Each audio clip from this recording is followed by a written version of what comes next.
Hello friend, welcome back to my channel. आज जो हम लोग पढ़ने वाले हैं वो है इंजीनियरिंग मैथमेटिक्स। इंजीनियरिंग मैथमेटिक्स का एक इम्पॉर्टेंट टॉपिक है लैप्लास ट्रांसफॉर्मेशन, जो कि काफ़ी इंपॉर्टेंट है सेमेस्टर वाइज भी। अगर आप कॉम्पिटिटिव एग्ज़ाम को भी देखते हुए चल रहे हैं, आइदर आप गेट, यूपीएससी, आईईएस या फिर इसरो या फिर बार्क, इन सभी में इनका इम्पॉर्टेंट वेटेज है। मीन्स इसरो में आपका क्वेश्चन इससे फिक्स रहेगा, गेट में इससे फिक्स रहेगा, आईएएस में फिक्स रहेगा। मीन्स एक क्वेश्चन आपको सेट में मिल ही जाएगा। ठीक है, तो चलिए आज जब हम लोग पढ़ने वाले हैं लैप्लास, तो उसके बारे में कुछ डिस्कस करते हैं।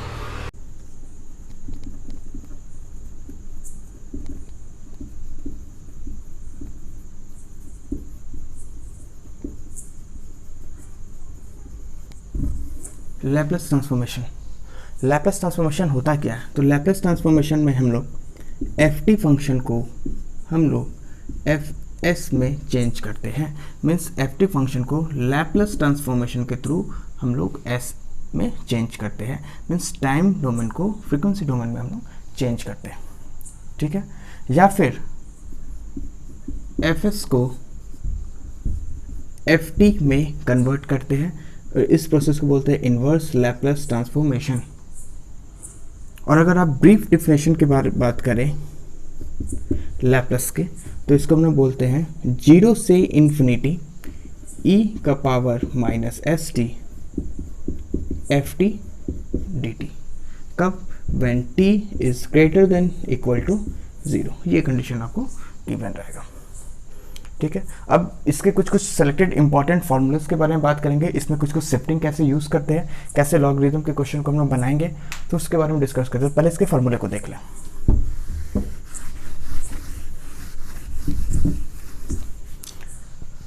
अगर हम लोग फॉर्मूला पहले लिख दें, एफ टी फंक्शन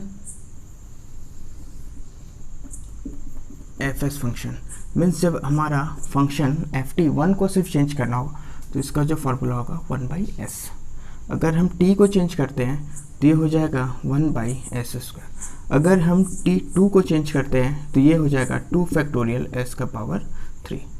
मीन्स देखिए, जब 1 है तो 1/s, t का पावर 1 है तो 1 का फैक्टोरियल s², 1 का फैक्टोरियल 1 होता है।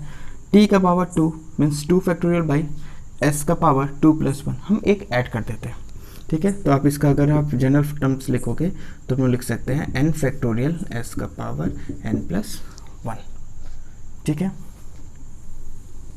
नेक्स्ट अगर हम लोग नेक्स्ट एफ टी को चेंज कर रहे हैं एफ एस में, अगर हम लोग ट्रिग्नोमेट्रिक फंक्शन ले रहे हैं, सपोज हम लोग ले लेते हैं साइन ओमेगा टी।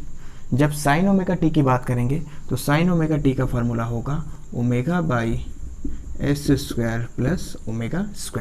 अगर हम कॉस ओमेगा टी की बात करेंगे तो इसका फॉर्मूला हो जाएगा s² प्लस s² प्लस ω²।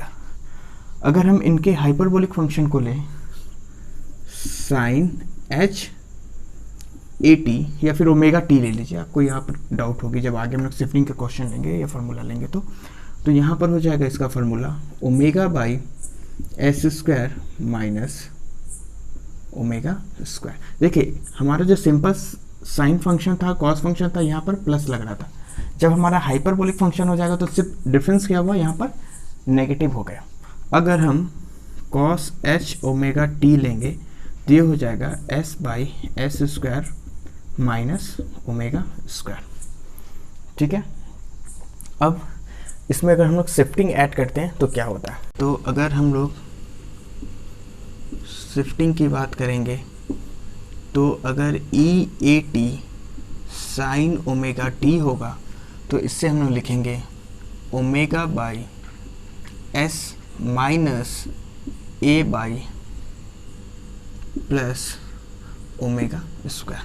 और अगर e माइनस ए टी होगा साइन ओमेगा टी, तो यहाँ पर फॉर्मूला जो देखिए, यहाँ पर अगर प्लस है तो यहाँ पर a हमें माइनस मिल रहा है, अगर यहाँ माइनस है तो यहाँ मिल जाएगा हमें plus. Means s plus a का स्क्वायर प्लस ω², यहाँ भी स्क्वायर होगा। ठीक, नेक्स्ट जो है e माइनस ए टी, अभी पहले प्लस ले लीजिए, कॉस ओमेगा टी, तो ये है आपका s कॉस ओमेगा टी का हमने पढ़ा था S square plus omega square, तो जहाँ जहाँ एस है वहाँ शिफ्टिंग हो जाएगा ए से, तो हम लोग लिख सकते हैं s minus a by s minus a का स्क्वायर प्लस ओमेगा स्क्वायर। और एक फार्मूला अगर लें माइनस ही रखते हैं, minus a t cos omega t, तो ये हो जाएगा आपका s plus a by s plus a का स्क्वायर प्लस ओमेगा स्क्वायर। ये जो सारा फार्मूला है हमारा ये शिफ्टिंग का है। शिफ्टिंग में normal trigonometric function sine omega T cos omega T cos omega T, यहाँ पर ई पॉजिटिव ए टी है, यहाँ पर नेगेटिव ए टी है। अब इसी का सेम फंक्शन हम लोग पढ़ते हैं जो हमारा होगा हाइपरबोलिक फंक्शन के लिए।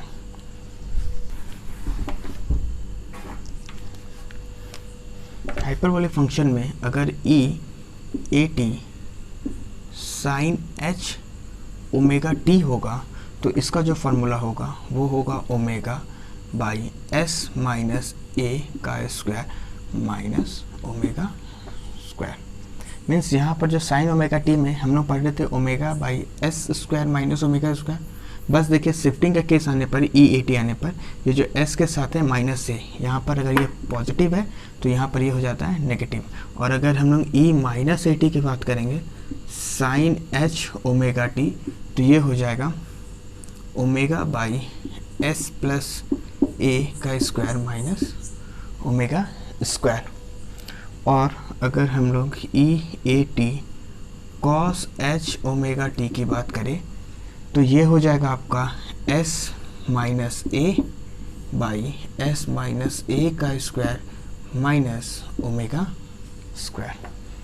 और अगर हम लोग e minus a t cos H a omega t की बात करेंगे तो ये हो जाएगा s plus a by s plus a का स्क्वायर माइनस ओमेगा स्क्वायर।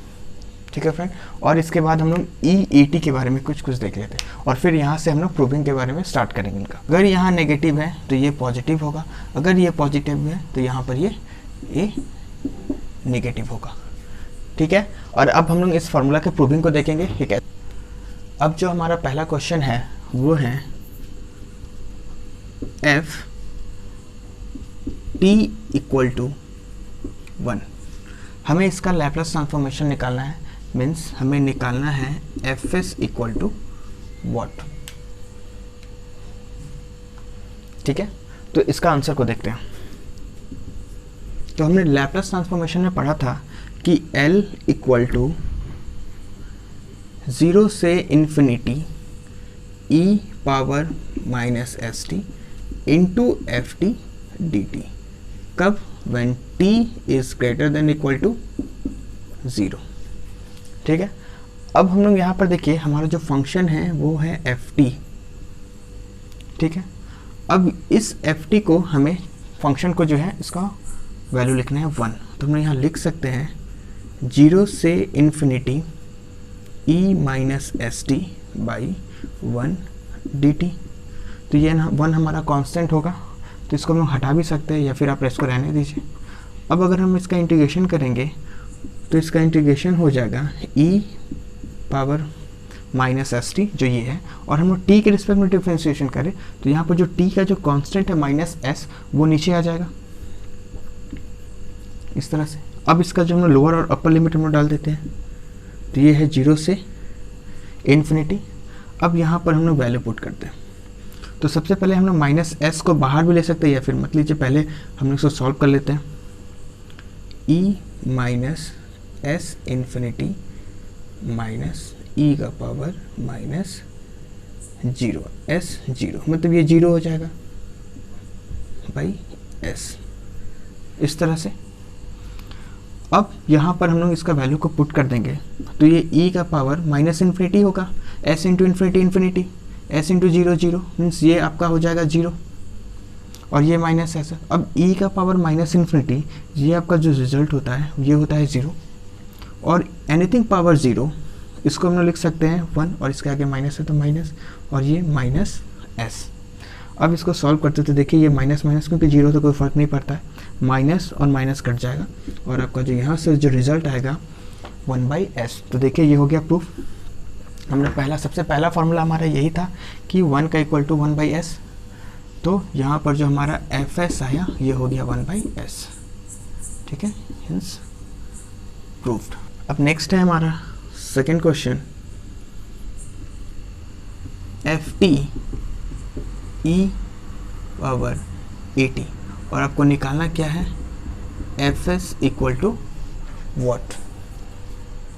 तो चलिए यहाँ पर क्या करते हैं, अगर यहाँ पर भी हम लोग अगर इसके आंसर की बात करें तो इसका आंसर क्या हो जाएगा, अगर हम लोग लैप्लेस की बात करें तो ये हो जाएगा 0 से infinity e minus s T into F t d T है। तो यहाँ पर देखिए आपका जो फंक्शन है वो एफ टी वो क्या है, ई ए टी है। तो यहाँ अगर हम लोग वैल्यू पुट करते हैं 0 से infinity e minus s T into E a T d T, अगर इसको हम लोग देखिए हमारा जब बेस सेम रहता है तो पावर ऐड होता है यहाँ पर, तो इसको हम लोग लिख सकते हैं 0 से infinity e power minus S plus A T d T. ठीक है, अब हम इसका इंटीग्रेशन करते हैं तो जो e का पावर है t के फंक्शन t के रिस्पेक्ट में कर रहे हैं, तो ये आपका आ जाएगा e bracket minus S plus A t by जो हमारा t का कोफिशिएंट है माइनस एस प्लस ए, और ये जो लिमिट है हमारा लोअर और अपर। ठीक है, अब अगर हम इसका वैल्यू पुट करते हैं तो देखिए 1 बाई माइनस एस प्लस ए, इसको मैं बाहर ले सकता हूँ। अब हमारा जो है t का वैल्यू यहाँ इन्फिनिटी डालूंगा तो ये देखिए e का पावर इन्फिनिटी हो जाएगा, जस्ट इसके पहले वाले क्वेश्चन में मैंने किया है। और फिर अब मैं यहाँ पर t का वैल्यू 0 डालूंगा तो e का पावर ये 0 हो जाएगा, और e का पावर इन्फिनिटी जो होता है वो आपका क्या हो जाता है, 0। ठीक है, अब यहाँ पर हम लोग वैल्यू लिख सकते हैं 1s प्लस ए, ये जो है 1 माइनस एस प्लस ए, यहाँ पर देखिए 0 माइनस 1। ठीक है, अब ये है -1 बाई माइनस एस प्लस ए। अब अगर यहाँ से मैं नीचे से माइनस कॉमन लेता हूँ तो देखिए क्या आएगा, -1 minus S plus a, s minus ए। अगर मैं माइनस कॉमन लूँगा तो ये साइन इंटरचेंज हो जाएगा और ये माइनस कैंसिल हो जाएगा, और आपका जो रिजल्ट आएगा वो होगा, वो यहाँ में देख लीजिए 1/s माइनस ए। यही हमारा क्वेश्चन था, फॉर्मूला था जिसको हमने डिराइव किया। ठीक है फ्रेंड, अब नेक्स्ट जो है हमारा क्वेश्चन, तो पहले इसको मैं इसका रिजल्ट लिख दे रहा हूँ 1/s minus A. Okay friends, हमारा नेक्स्ट क्वेश्चन है F T equal to cos H A T, means हमारा कॉस हाइपरबोलिक फंक्शन का यहाँ पर आ गया है लैप्लास ट्रांसफॉर्मेशन। तो अब अगर हम इसको शिफ्ट करेंगे तो क्या आपने 11 में इसके बारे में हाइपरबोलिक फंक्शन के बारे में कुछ पढ़ा था, इंट्रोडक्शन पार्ट पढ़ा था। तो यहाँ पर देखिए अगर हम लोग कॉस एच ए टी की बात करें तो इसका जो फॉर्मूला आपने 11 में पढ़ा था e a t plus e minus a t by 2। ठीक है, अब यही क्वेश्चन का हमें लैप्लास ट्रांसफॉर्मेशन निकालना है एल। तो देखिए यहाँ पर ये 2 है, ये 2 को मैं बाहर ले सकता हूँ, ये एल है। अब ये e a t plus e minus a T, और जस्ट इसके पहले हमने ई ए टी का फार्मूला पढ़ा था। तो देखिए 1/2 अगर लैप्लास हम लोग ई टी का फार्मूला ले तो ये हो जाएगा ई एस माइनस ए। देखिए जब प्लस होता है तो यहाँ माइनस, और जब माइनस होता है तो यहाँ हो जाता है प्लस। अब ये 1/2 अगर हम लोग एलसीएम ले s plus a s minus a, मतलब s square minus a square, और अगर इसको क्रॉस मल्टीप्लिकेशन हम लोग एलसीएम लेते हैं तो s प्लस ए प्लस ये इनके साथ मल्टीप्लाई s माइनस ए। ठीक है, अब मैं इसको ओपन कर रहा हूँ ब्रैकेट को, तो 1/2 s plus a plus s minus a by s square minus a square. देखिए plus a minus a cancel, s plus s 2s होगा, तो मैं इसको इस तरफ लिख रहा हूँ। देखिए s plus s 2s by s square minus a square, और ये जो 1/2 है ये बाहर है, तो इस 2 से इस 2 को हम लोग कैंसिल करेंगे तो हम हो जाएगा हमारा आंसर। ठीक है फ्रेंड। ओके फ्रेंड, आपको ये हमारा लैपलेस का इंट्रोडक्शन पार्ट कैसा लगा? अगर अच्छा लगा तो प्लीज़ हमारे चैनल को लाइक कीजिए, सब्सक्राइब कीजिए और कमेंट कीजिए। नेक्स्ट वीडियो में हम लोग लैपलेस के कुछ अच्छे अच्छे क्वेश्चन को करेंगे, कुछ अच्छे अच्छे एक्सरसाइज से लाएंगे, इसरो के लाएंगे, गेट के लाएंगे। आपका प्यार हमें ऐसा ही मिलता रहे।